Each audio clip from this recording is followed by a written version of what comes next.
Chris at Mainline Auto again. Customer came in with the Jeep Liberty, out of towner. They had this checked at their local mechanic a couple of times before they came in. They're complaining of a noise in the front and a smell. You can see from the rim, the wheel here, it's been chewing up the brakes. I don't know why their other mechanics said, well, we took it apart and we cleaned it and everything seems fine, we can't find anything wrong with it. On test drive, if you turn hard to the left and you accelerate a little bit, you can hear the axle shaft. So the axle shaft is bad, that's the noise they're hearing. The smell is the brakes. So there's a couple of different components of your brakes. This is your caliper. Okay, this has a little piston which comes out, squeezes the rotor with the pads inside it. This is a caliper bracket. This is where on most cars the pads are actually installed.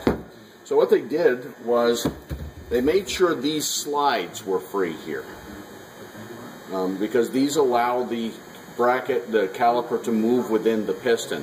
What they failed to do though was anything with the pads. These pads ought to move smoothly through. There's little guides. It's called brake hardware. This one here, you can see, is frozen up inside of these guides.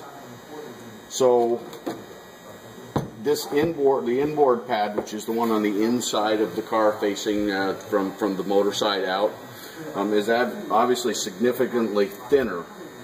This was frozen up inside of the bracket. So when you check your brakes, you have to these slides are important. They're extremely important. It'll freeze the caliper, but this is the part of the hardware which normally fails. Once this rusts up and these do not slide in here anymore, this will stay seated up against the rotor. It'll overheat the brakes. In this particular case, we're going to replace the caliper because there's micro cracks around in the seal here, so it's going to fail at some point. So we'll just, they're not that expensive. A caliper for this car is in the $80 range. Takes about an hour to do it.